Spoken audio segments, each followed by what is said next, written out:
ध्यानाभ्यास के लिए कृपया अपने नेत्रों को बंद कर लीजिए। मूर्त पदार्थों से अपनी दृष्टि हटाइए, क्योंकि मूर्त पदार्थ हमारे नहीं हैं। अपनी दृष्टि अपने अमूर्त शरीर पर लाइए। लोक के जीवों को बाह्य मूर्त शरीर की ही प्रसिद्धि है, इसी के भीतर अनुभव गोचर अपने अमूर्त शरीर की प्रसिद्धि नहीं है, इसलिए उसमें अपनापन नहीं है।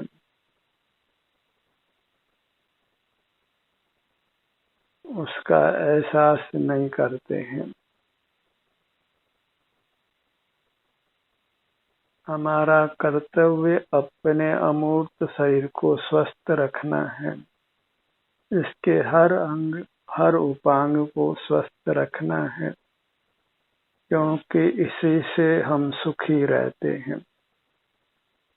और हर अंग हर उपांग को स्वस्थ रखने के लिए हमें अपना ध्यान अपने हर अंग हर उपांग पर लाना है। हर अंग हर उपांग को समय देना है। हर अंग हर उपांग का एहसास करना, वही हर अंग उपांग को अपना समय देना है। अपना समय पर पदार्थों के लिए नहीं है, अपना समय अपने लिए है। इसलिए अपना समय अपने को देना है।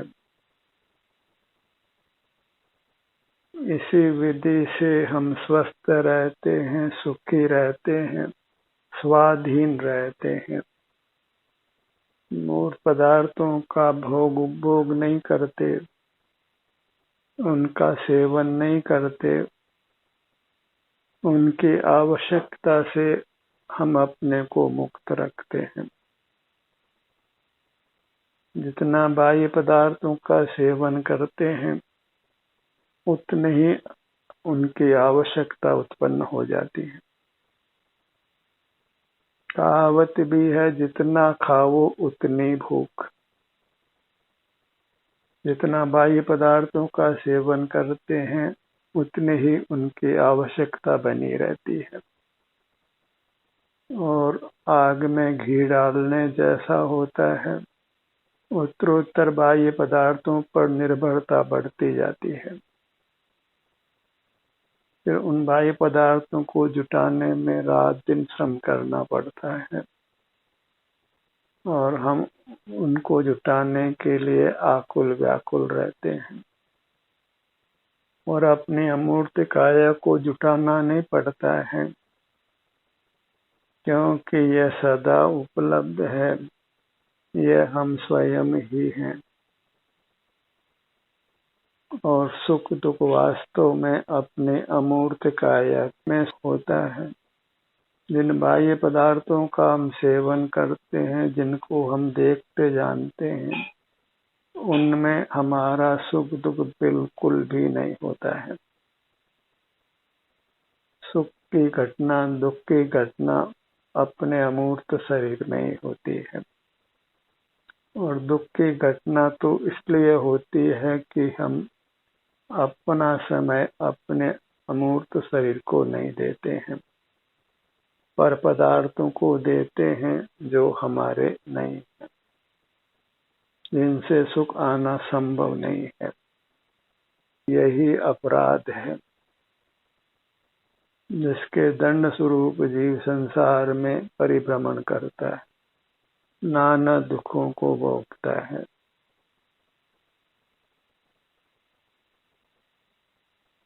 हम अपने शरीर के प्रति अपने उत्तरदायित्व को समझें, इसको स्वस्थ और सुखी रखने की अपनी जिम्मेदारी समझें, और इसके सूक्ष्म से सूक्ष्म स्थान को, छोटे से छोटे भाग को हमने स्वस्थ रखना है, सुखद रखना है। अपने ध्यान को अपने छोटे से छोटे भाग तक पहुंचाना है और अपने ध्यान को कहीं बाहर नहीं ले जाना है, पर पदार्थ के सन्मुख नहीं करना है।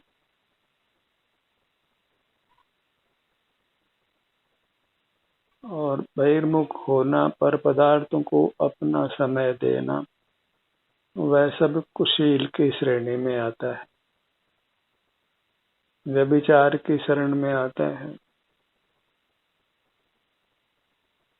और अपना ही सेवन करना, वही यथार्थ में शील है।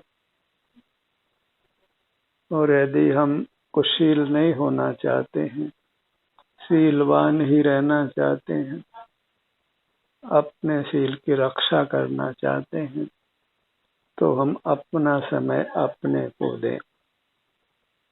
हमारे पास समय ही है और कुछ नहीं है,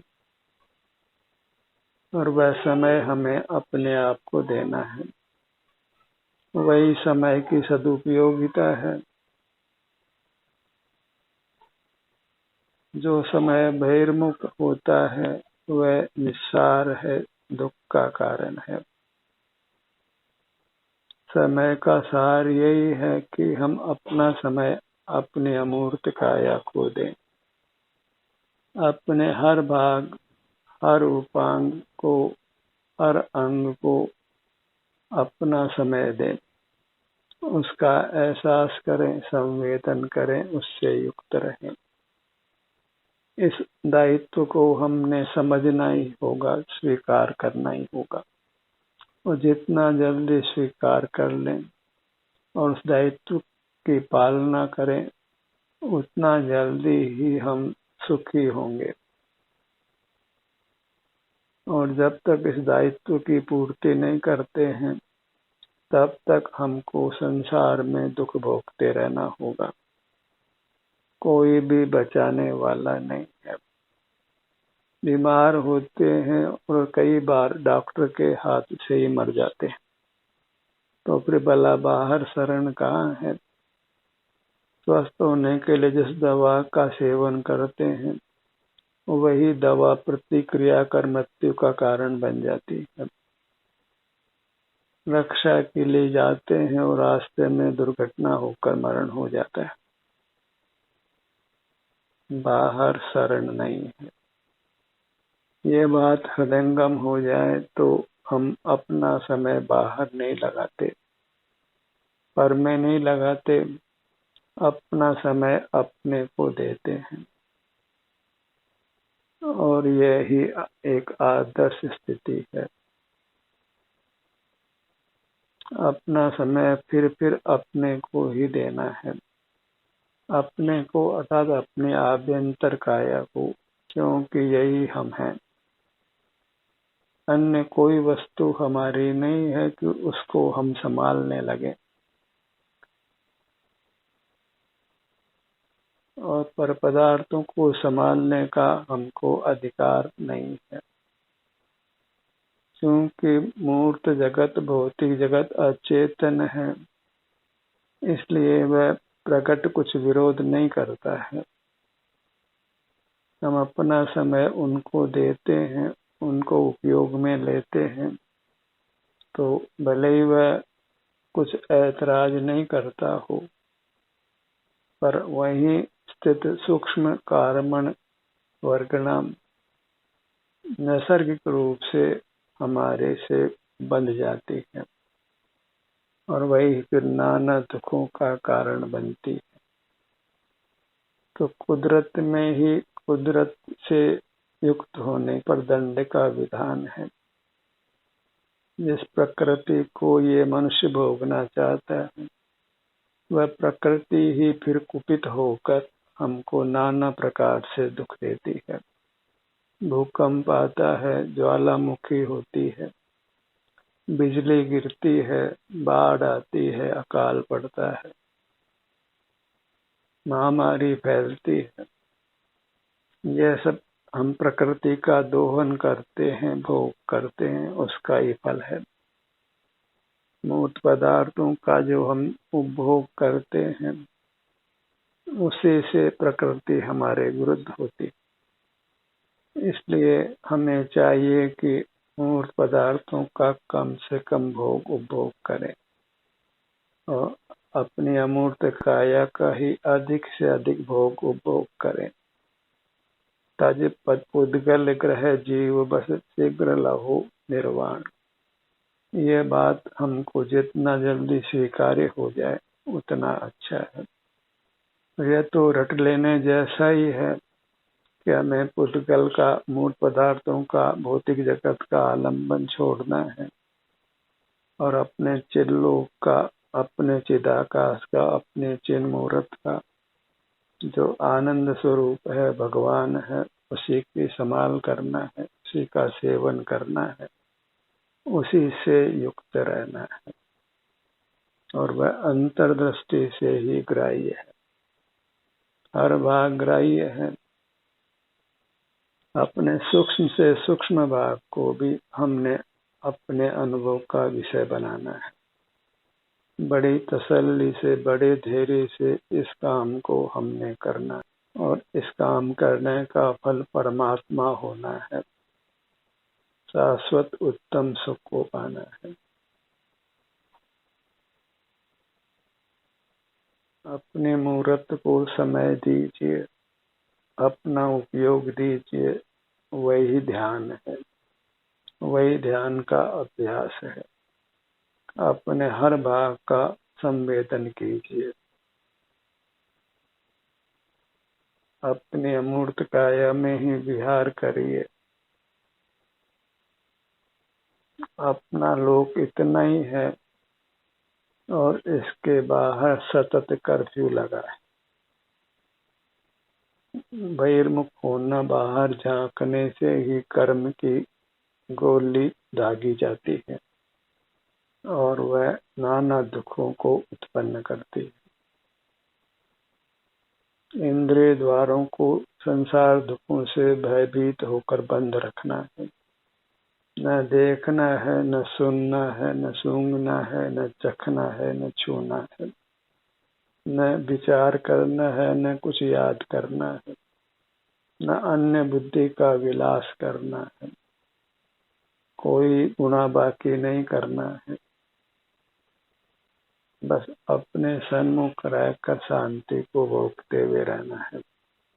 अपनी वस्तु को भोगना है, वही ईमान है, वही शील है, वही न्याय संगत है। और पर वस्तु को जिसका स्वामी पर ही है उसका हम सेवन करते हैं, भोग करते हैं, उसको विषय बनाते हैं, तो निसर्ग से ही उसका हमको दंड मिलता है। अनादि से हम दंड ही भोगते आ रहे हैं और हमको दंड भोगने की आदत ही पड़ गई है। बीमार होते हैं, डॉक्टर के पास जाते हैं, दवा खाते हैं, भूख लगती है, भोजन करते हैं, सर्दी लगती है, वस्त्र पहनते हैं, गर्मी लगती है, पंखा चलाते हैं। इस प्रकार पल पल पर हम बाह्य पदार्थों का ही आश्रय करते हैं और ये नहीं जानते कि अपने सन्मुख रहकर हम बिना बाह्य पदार्थों का सेवन किए उत्तम सुख का भोग कर सकते हैं। इस प्रकार फिर हमें किसी बाह्य पदार्थ की कुछ भी आवश्यकता नहीं लगती। जिस पदार्थ का हम सेवन नहीं करते उस पदार्थ की आवश्यकता भी खड़ी नहीं होती है। कितनी भोज्य सामग्री का हमने सेवन नहीं किया है तो उनकी हमको याद भी नहीं आती।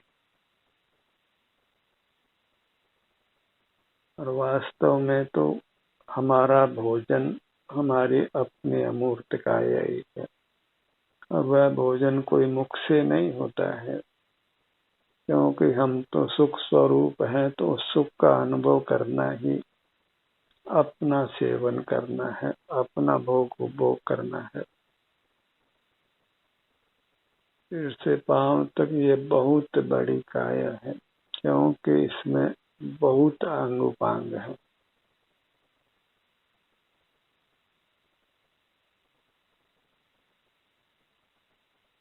सूक्ष्म विभाग कल्पना करें तो असंख्य विभाग बन जाते हैं।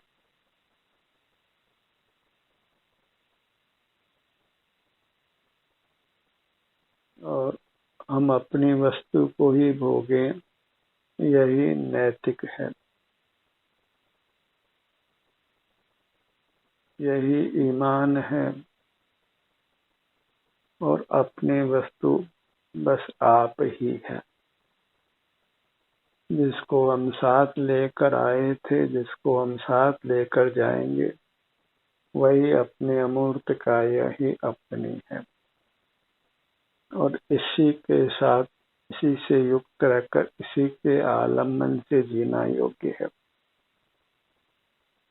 दूसरों की वस्तुओं के आलम्बन से जीना वास्तव में शर्मजनक है। सारा इंद्रिय ज्ञान ही शर्मजनक है। ये अलग बात है कि मूर्त पदार्थों को विषय करते हुए रहने पर हमको कुछ शर्म नहीं आती है, क्योंकि हम जन्म से ही बेशर्म हैं और अनादि से बेशर्म हो गए हैं। इधर उधर ताकने झांकने देखते रहना हमारे लिए स्वाभाविक हो गया है। इस प्रकार हम अभ्यस्त कुशीलवान हैं। कुशील का ही हमको अभ्यास है। इंद्रिय ज्ञान जीवित रहता है, वही कुशील का जीवित रहना है। तब ही तो हम अनादि से दुख भोग रहे हैं और उस दुख को ही हमने आत्मसात कर लिया है। रोज उन दुखों से ही जूझते रहना, उनसे मुक्त होने के लिए बहिर्मुख प्रयत्न करते रहना, और फिर भी सुख की प्राप्ति नहीं होना। और इस प्रकार नाना दुख होकर अपने आयु को समाप्त करना है। और फिर हमारे अधिकार में नहीं है कि मरकर कहाँ जाना है। कुछ भी कमान हमारे हाथ में नहीं रहती। हमारी कमान मूर्त कर्म के पास ही रहती है।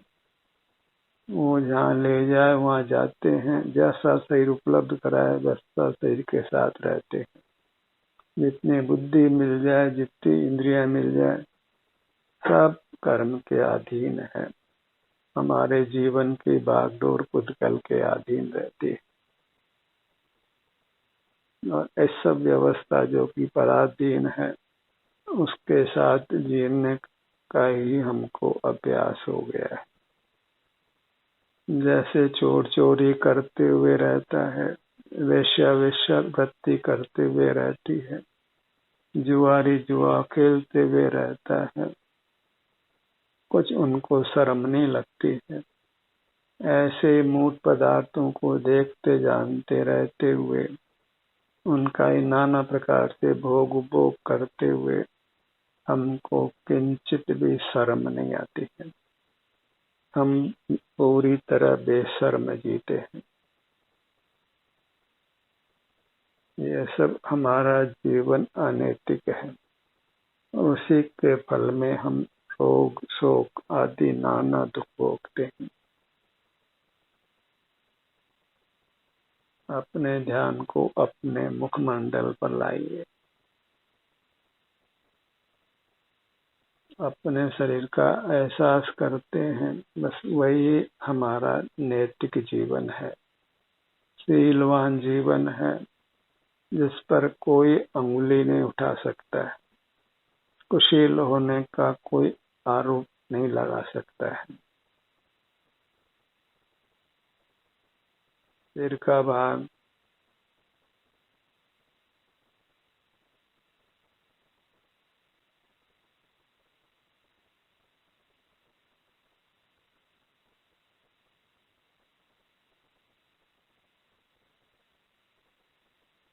निद्रा बहुत सताती हो तो अधिक निद्रा से बचने के लिए अल्प निद्रा से विश्रांति प्राप्त हो और अंतोगत्वा बिना निद्रा के ही रह सकें, तो उसके लिए अपने ध्यान को अपने सिर के भाग पर रखिए।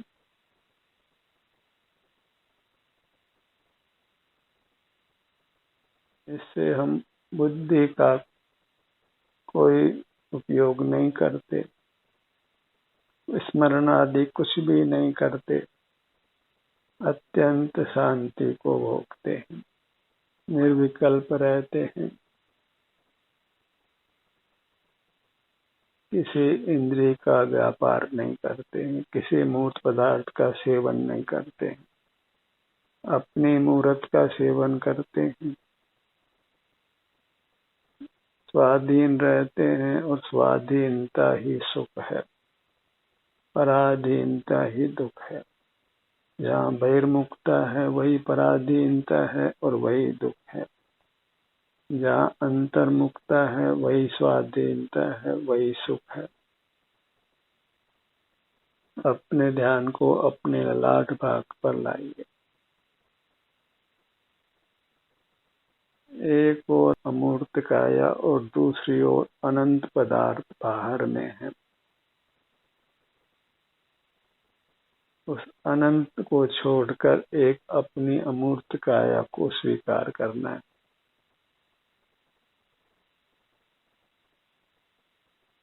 एक में ही विहार करना है, अनेक में विहार नहीं करना है।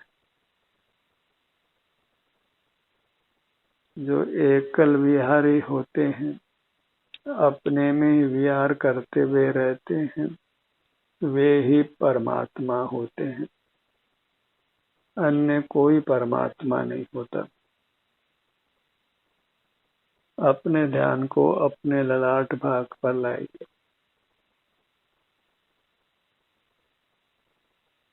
अपने शरीर का एहसास करते हैं, संवेदन करते हैं, तो हम निष्कषाय रहते हैं, निष्पाप रहते हैं, निर्विकल्प रहते हैं और हमें अपूर्व सुखानुभूति होती है। जिस सुख को हमने पूर्व में नहीं भोगा है, उस उत्तम सुख को अब हम भोगते हैं और वह सुख ही हमारे लिए अमृत रूप होता है।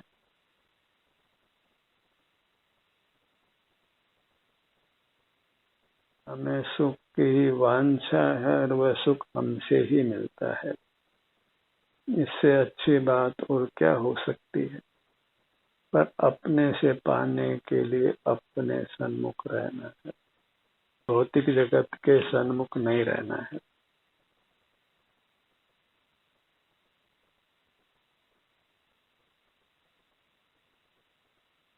भौतिक जगत के आश्रय से विषय विलास है और वही सब कुशील है, नाना प्रकार के दुखों का कारण है।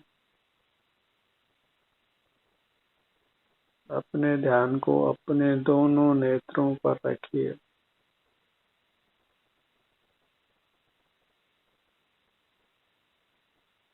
अपनी अमूर्त काया के प्रति हमारी असीम जिम्मेदारी है, उसकी हम उपेक्षा नहीं कर सकते।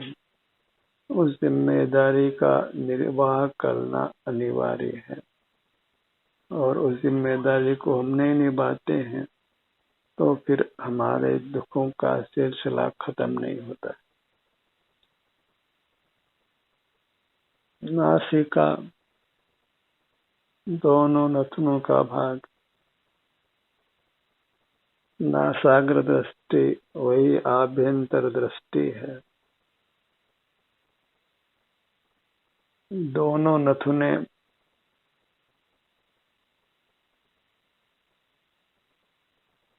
आप पर कोई वायरस अटैक नहीं करे, इसके लिए अपनी अमूर्त काया से युक्त रहिए। सारा जगत फिर आपका बाल भी बांका नहीं कर सकता है।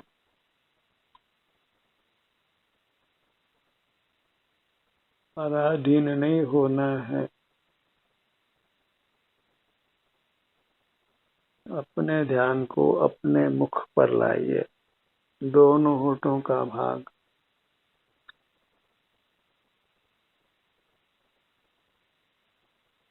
कोई भी भाग ऐसा नहीं है जहाँ तक हम अपने ध्यान को नहीं ले जा सके, वहाँ के सुख दुख का वेदन नहीं कर सके।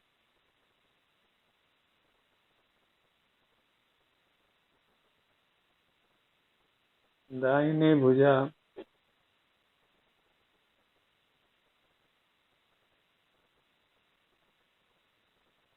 बाईं भुजा, दोनों भुजाएं एक साथ अपने में इतना निमग्न होना है कि फिर बहिर्मुख होने के लिए कोई समय नहीं बचे।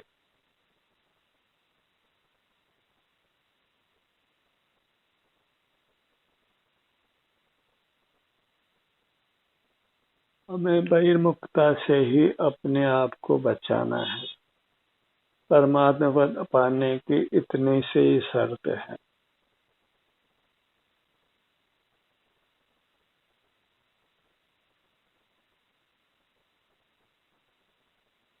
मन, इंद्रिय, मस्तिष्क, इन तीनों का ही उपयोग नहीं करना है। और जब हम बाह्य पदार्थ को, मूर्त पदार्थ को विषय नहीं बनाते हैं, तो सहज ही हम अंतर्मुख रहते हैं, शांति को भोगते हैं, वीतराग रहते हैं, मोक्ष पथ में अपने को रखते हैं, तो फिर मोक्ष की प्राप्ति भी होती है। ध्यान का ये सत्र यहीं समाप्त होता है। आपकी सहभागिता के लिए धन्यवाद।